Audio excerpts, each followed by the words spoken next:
Este texto que nos presentas es de 168 páginas, está estructurado en 4 capítulos, es un libro que ofrece matices interesantes y un título sugestivo: la estructura interna de la investigación, las fuentes documentales, orales y escritas, el rigor académico, las categorías de análisis, la minuciosa consulta del archivo, el valor historiográfico y sobre todo la voluntad de estilo en un campo complejo como los estudios culturales y las narrativas contemporáneas. Hay unas preguntas generales y antes de pasar a eso me gustaría escucharte en relación a la construcción de este libro, de este texto.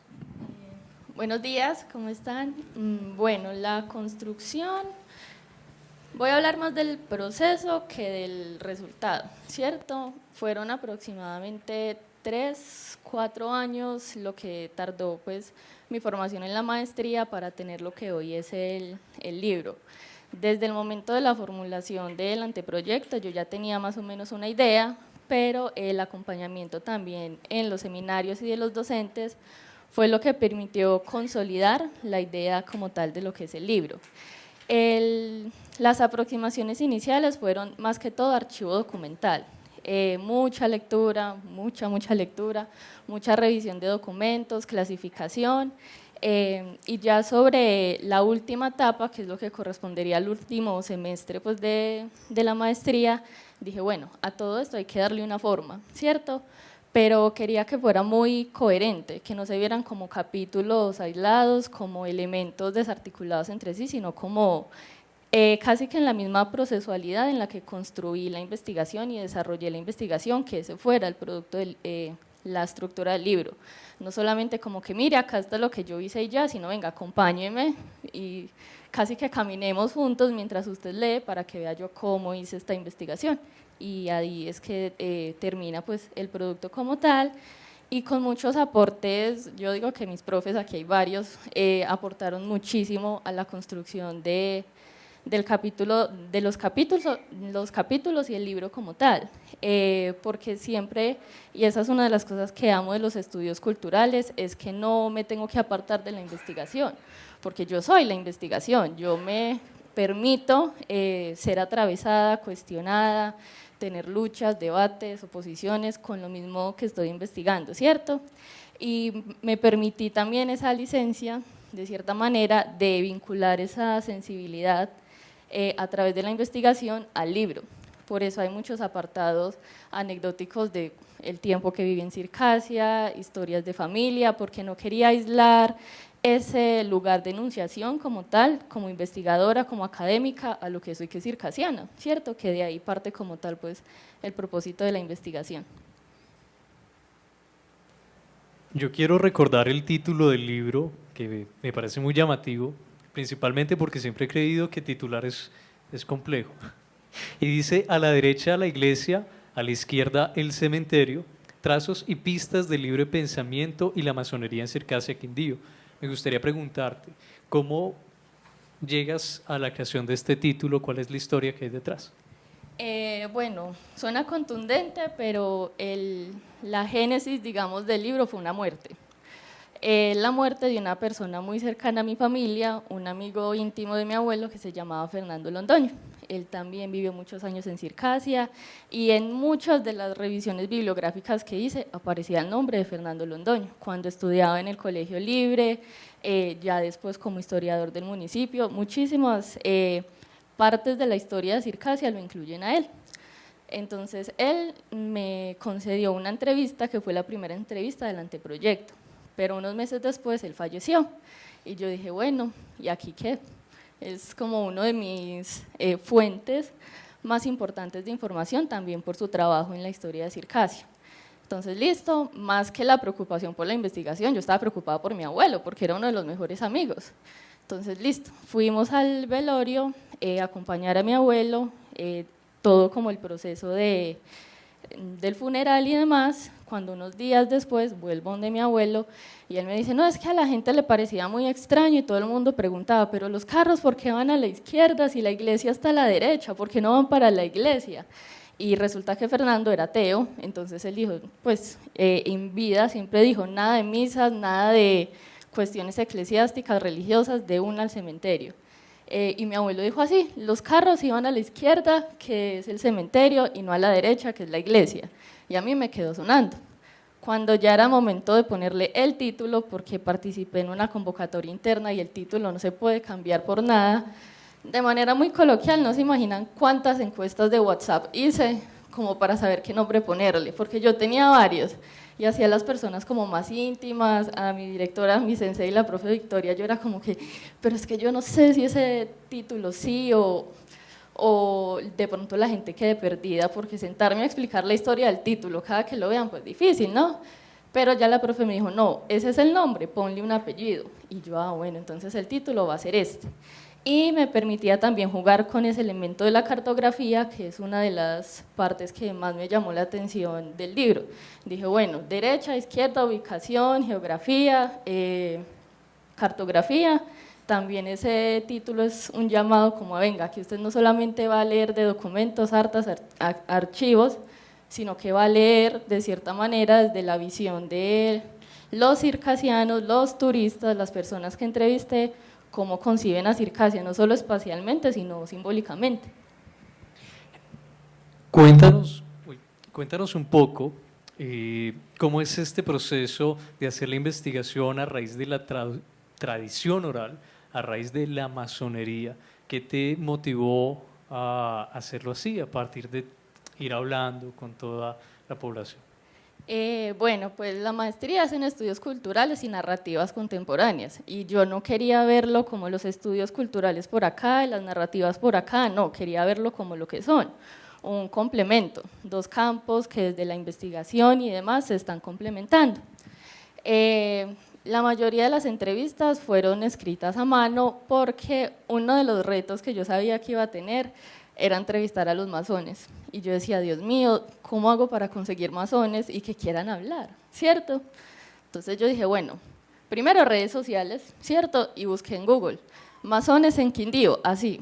Yo, miremos a ver, si no resulta, hago otra búsqueda un poco más compleja. Me salió una página y yo, ve, ya me hace número, y yo, buenas, es que me aparece este número, y me dijeron, no, ese número no es, hasta luego, y yo, bueno. Yo me quedé ahí sentada en la sala pensando, ¿y ahora? Cuando me devolvieron un número de esa llamada, me devolvieron una llamada de ese mismo número y contesté yo y me dijeron, ¿usted está llamando por tal tema, cierto? Y yo, sí, señor. Y me dijeron, ¿cuál es su nombre?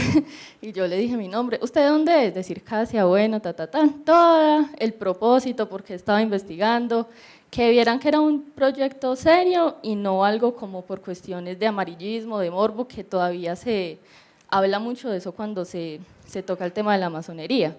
Lo que más me impactó fue que en un momento me dijo pues esa persona con la que hablé, yo sé usted quién es, y yo, ¿cómo así? Y me dijo, sí, es que yo conozco a su abuelo, y yo, bueno, ahora todo tiene sentido.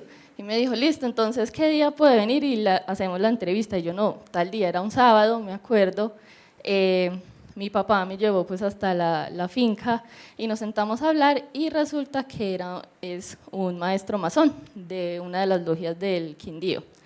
Y me di cuenta que lo que necesitaba era uno que tuviera la voluntad de hablar, de comentar, de dialogar, y de ahí fue como fueron saliendo, y de altos rangos. Tuve la oportunidad de hablar con el venerable maestro de la logia respetable, benemérita y respetable logia Libres del Quindío número 15, que también estuvo muy dispuesto a conversar, y todos me decían eso, pero si en internet está la información, y yo decía, no, es que yo no quiero información de internet, yo quiero información de la fuente, de personas que están vinculadas a la institución de la masonería, que conocen sus prácticas y que están alejadas de eso, del rumor, porque una cosa es el rumor y otra cosa es el hecho. Y precisamente por el mismo, dependiendo pues también de los orientes, aquí ya entro un poco más en materia, la mayoría de los maestros que entrevisté son de un oriente que se conoce como el escocés o el escocismo, que son mucho más reservados con la información. Entonces lo que me decían era, nada de grabar, si necesita hacer preguntas, escribe. Entonces, claro, todo se basó en escuchar y tomar apuntes rápido, escuchar y tomar apuntes rápido. y después de las entrevistas, ya con la información, como dice el dicho, todavía como en caliente, empezar a hacer las relatorías. Esta pregunta me arrojó esta información y a depositarla así. Y creo que eso me permitió no solo entrar a la fuente como tal, conocer no la verdadera masonería, pero sí las prácticas como tal en torno a lo que quería investigar, la masonería y la libertad de pensamiento. Y lo mismo con las personas que entrevisté en la cartografía, porque llegué a la galería de Circasia, una de los elementos de la encuesta, porque fue con una encuesta, era la edad, y me dijo un señor que estaba sentado en la galería, yo tengo 85 años, y yo no, pues el señor fue, ¿cuántos años lleva viviendo en Circasia? Le pregunto yo, ¿usted sabe que Circasia es la tierra de hombres libres? Y me mira y me dice, no, yo no sabía, y yo, vea pues. Entonces ahí empecé como a indagar en que, bueno, los estoy escuchando también parte de una narración, no de un campo o de un saber específico o de una práctica específica como es la masonería, sino de la cotidianidad, de quien vive en Circasia y no sabe que Circasia es la tierra de hombres libres. Y así me fui preguntando en la galería, en restaurantes, en cafés, en la plaza, o sea, en muchos espacios, y eran muy pocos los que sabían que Circasia era la tierra de hombres libres y por qué era la tierra de hombres libres. Entonces, a partir de esas narraciones, yo me cuestioné mi propia narración, porque fue como que, venga, si la mayoría de personas no saben que Circasia es la tierra de hombres libres, yo porque sí, porque dentro de mi experiencia o mis narraciones está esa idea de que Circasia es la tierra de hombres libres, ¿verdad? Yo quiero, con relación a Circasia, sumarte dos preguntas. Principalmente, que aclaremos un poco el término de la masonería para estar más contextualizados, pero además es Circasia. ¿Por qué Circasia en relación a otros departamentos del Quindío? ¿Qué tiene Circasia de especial, aparte de, pues, de tu procedencia, como territorio del Quindío para realizar la investigación? Bueno, la masonería, están dos definiciones, está la definición de la institución como tal, y es una organización, una institución que busca formar hombres libres y de buenas costumbres, hasta ahí, ¿cierto? Desde mi experiencia en torno a los diálogos con los maestros masones, con los textos, de todo lo que pude permear en cuanto al tema, yo lo veo como una institución que parte del conocimiento y la filantropía. Entonces, al momento de poder hablar con estas personas, son sumamente inteligentes, yo me quedaba aterrada, y ahí sí que me ancló a mí la idea como del conocimiento es poder, ¿cierto?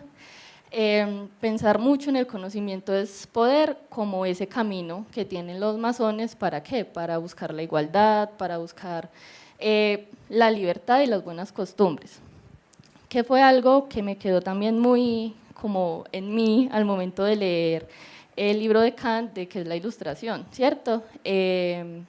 Cuando habla de la autonomía, de la mayoría de edad, que la libertad como tal se da por la responsabilidad sobre mis decisiones. No habla de nada específica, sino de manera más simbólica. La mayoría de edad, asumir esa responsabilidad que conlleva la libertad. Y para mí eso es la masonería, como yo, desde el elemento simbólico, como una piedra, que es uno de los elementos más frecuentes en la institución, como yo siendo una piedra en bruto, puedo pulirme para no ser solo libre y de buenas costumbres hacia afuera, sino cómo puedo construir una mejor sociedad.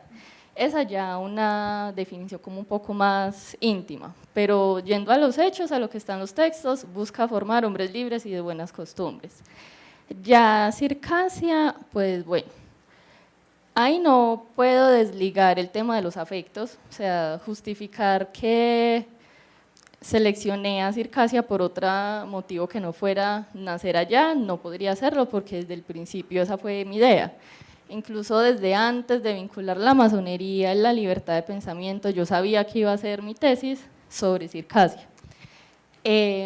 Mucho tiempo tuve como esa cuestión en la mente, ¿por qué Circasia? ¿Por qué estoy como tan enfrascada en hacer una investigación sobre Circasia? Y ahí es donde llega la teoría, en la que Hay un texto hermoso, yo lo he leído y releído y me encanta, que es El corazón de los estudios culturales. Y dice que la investigación es visceral, o sea, no visceral de que debe permearnos por completo. Y si hay algo que ha permeado mi vida, mi formación, mi forma de pensar, ha sido geográficamente pues, nacer en Circasia, pero también la vinculación afectiva con Circasia, el tema del arraigo, que María Luisa no se imagina haciendo de otra forma que circasiana. Entonces siento que ahí fue como ese primer paso a hacer esa ruptura de la investigación como algo rígido, ladrilludo, cansón, algo que pesa y algo tedioso, sino como al contrario, algo que transforma, porque a medida que investigo sobre Circasia, como te decía ahora, cambio mi propia narración, no es la investigación como algo aparte, sino que dialogamos, es un diálogo constante. Yo me acuerdo, eso también es otra frase que me quedó bien en la mente. La profe Luisa nos decía en un seminario de contexto que el conocimiento hay que hacerlo carne, para que, o sea, no saber la teoría porque sí, sino ese conocimiento hacerlo carne para yo saber el por qué, el cómo y el para qué. Y ahí fue que me di cuenta, bueno, el por qué, el cómo y el para qué es que es un tema del que nunca se ha hablado en Circasia, es un tema que parte de lo común, por decirlo de cierta manera, pero al mismo tiempo es un tema que me interpela por completo. María, veo que hay 3 momentos definidos de la investigación muy importantes. Es la fundación, la construcción del cementerio libre y la actualidad. Entonces, ¿cómo fueron analizados y sistematizados y cuál es esa relación del cementerio libre de Circasia? Bueno, las acotaciones temporales, que fue el nombre que le di a cada etapa, no surgen de manera arbitraria. Para yo establecerlas tuve que leer mucho sobre las actas del municipio, también hay varios libros, que eso me sorprendió, hay mucha bibliografía sobre la historia de Circasia también, y ya teniendo más claridad sobre, bueno, lo que yo quiero analizar es la masonería, qué es la hegemonía y qué es la contrahegemonía, yo no puedo ser tan ambiciosa porque si no, no termino nunca de analizar toda la historia de Circasia. Necesito de manera más específica empezar a decantar qué elementos puedo articular y qué elementos son importantes, pero no son tan necesarios. Y ahí se me saltan muchos. Durante los 70s, 80s más o menos, hubo un movimiento que fue el movimiento cívico, que lo que hizo fue trabajar en una campaña para elegir al primer alcalde por voto popular, y no lo que se conocía antes, que era el alcalde nombrado como a dedo por el gobernador o por el mandatario del momento. Pero eso no me permitía tanto como anclar esa idea de la libertad de pensamiento o de manera tan precisa con la masonería, entonces la dejé por fuera. Y también una etapa en la que el cementerio está abandonado, yo dije, pues tampoco me va a permitir como indagar a profundidad, entonces lo dejé por fuera. Y ahí fue donde identifiqué mucho desde los principios también de la masonería, libertad, igualdad y fraternidad, qué elementos me permitían tomar actores, que es lo principal, ¿cierto? Uno no puede analizar algo si no hay alguien que lo ejecute, los actores, los fenómenos y lo más importante, el contexto.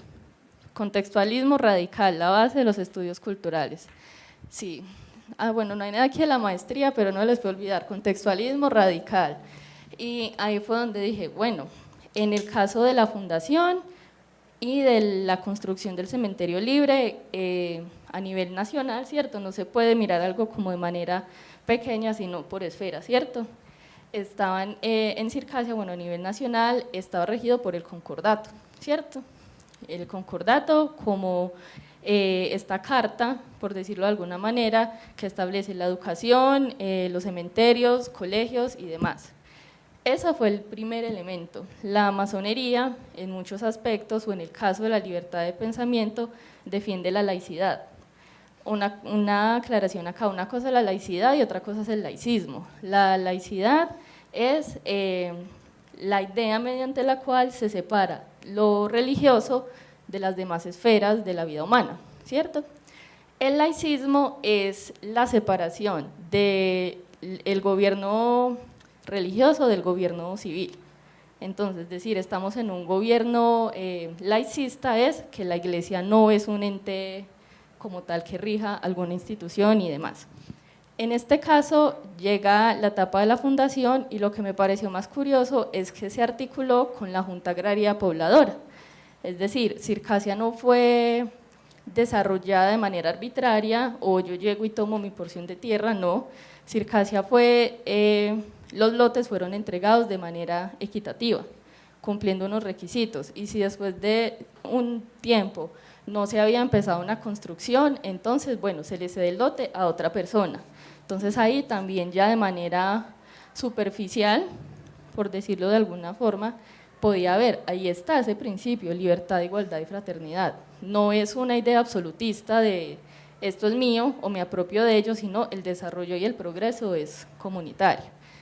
Ese como un primer momento y también porque deja de ser, ya desde lo histórico, porque hay mucho componente histórico en la investigación, es que es en esa época donde hay muchas guerras civiles en Colombia y donde Circasia deja de ser un corregimiento y pasa a ser un municipio como tal. La etapa del cementerio, a mí hablar sobre el cementerio me generaba cierto conflicto y en las asesorías me decían, pues hable del cementerio y yo, no, es que sobre el cementerio ya han dicho mucho y tengo esta idea de que me interesa más el proceso que el resultado y yo decía, pues es que hablar del cementerio, ahí está, yo quiero hablar es el por qué surge el cementerio, cuál es la historia detrás del cementerio. Entonces hice ese acuerdo de no dejar el cementerio por fuera y darle un papel importante porque es importante en la historia de Circasia y dejarlo como otra acotación, porque desde ya hablando de categorías como tal es donde se evidencia esa lucha entre lo hegemónico y lo contrahegemónico, cuando la masonería, o bueno, propiamente la masonería y ese arraigo de la libertad de pensamiento entra en juego con las elecciones de Enrique Olaya Herrera como primer presidente elegido del Partido Liberal por voto popular. Y dije, bueno, esto desde la masonería, debo dejarlo acá, es un elemento importante. Y ya finalmente, y porque también había una junta de por medio en todo lo que fue la configuración del cementerio. Y ya también en ese elemento histórico, la última etapa, la actualidad, y en el caso del terremoto. El terremoto de Armenia afectó mucho a Circasia, no tanto desde la infraestructura, sino la migración interna, porque muchas de las personas que resultaron damnificadas por el terremoto empezaron a migrar a Circasia. Con la ley Quimbaya, que lo que hacía, y también la AFOREC, lo que se empezó a hacer fue un proceso de listo, usted se quedó sin casa, véngase para acá que le damos casa. Pero entonces, ¿qué pasó? Muchas personas que no eran del Quindío, que no habían resultado damnificadas en el terremoto, empezaron a venir a conseguir casa a Circasia, a conseguir propiedades a Circasia. Entonces también fue importante esa reconfiguración del espacio, no desde lo físico, sino desde la población. Y cómo la población migrante cambió esa configuración de si es un pueblo libre o no, porque hay un cementerio y demás. Bueno, ya para cerrar, porque se nos fue también el tiempo volando, hay 4 capítulos. El primer capítulo titula Tras los bastiones de Circasia, contextualizando su historia. El segundo, Fisuras de la realidad, obra de la imaginación. El tercero, Tradición, encuentro y cambio, Circasia y sus espacios simbólicos. El cuarto, nos faltó uno. Ya, el capítulo 2 era Hegemonía en jaque. ¿Qué te gustaría resaltar de cada uno de estos capítulos? ¿Qué invitación quisieras realizar a todos los que nos acompañan el día de hoy también para que se acerquen a consumir esta investigación? Bueno, yo veo el libro, como les comentaba ahora, un caminar, ¿verdad? Si ustedes solo quieren conocer sobre la historia de Circasia, lea el primer capítulo y con eso va a saber sobre la historia de Circasia. Si le interesó y dice, bueno, pero ¿qué tiene que ver Circasia y la libertad de pensamiento con el análisis del discurso? Bienvenido al segundo capítulo. Ahí le explico la teoría del análisis del discurso de Bakhtin, ya defino de manera mucho más específica lo que es la contrahegemonía y la hegemonía desde Gramsci y cómo todo eso se ve en Circasia. Si quiere un día ir a tomar tinto a Circasia, que es lo que más hace la gente, vea el capítulo número 3, que ahí es donde el capítulo donde están las cartografías, que ahí literalmente le doy un mapa de dónde puedo ir a tomar tinto a Circasia. Entonces, permítase caminar en la investigación hasta ese punto, y porque si lee ese capítulo, ya la gente no lo ve como un lugar relacionado con la libertad del pensamiento ligado al cementerio, sino la libertad de pensamiento como donde pasar el tiempo libre, que ese es uno de los hallazgos. También ha cambiado mucho la percepción de qué es la libertad de pensamiento y los lugares ligados a la libertad de pensamiento. Y la última, como tal, es si en serio se habla de libertad de pensamiento en Circasia. Si usted superó todos esos capítulos y sigue interesado, va a llegar a la conclusión de que en Circasia no hay libertad de pensamiento, pero si quiere saber el por qué, debe leer el libro, ¿cierto? Porque no les voy a hacer ahí el spoiler. Y la invitación, bueno, el libro está en el repositorio, es gratis, es virtual, el conocimiento es poder, aprovechen, léanlo. No digo que la metodología sea la última metodología ni nada por el estilo, pero sí creo que puede aportar mucho para cualquier tipo de investigación. Entonces, si usted está pensando, bueno, quiero hacer una investigación desde el análisis del discurso, pero no sé cómo, vaya al libro y ahí va a estar. Le tengo las matrices para que las pueda identificar y todo, aproveche que ahí está la información. También, si quiere ver que se puede hacer la investigación de una manera más sensible, de una manera íntima, que no desligue ese ser humano del ser investigador, por denominarlo de alguna otra manera, lean la introducción, que ahí le cuento por qué quiero hacer esa investigación y cuál es el propósito de la investigación. Y eso sería todo, lean el libro.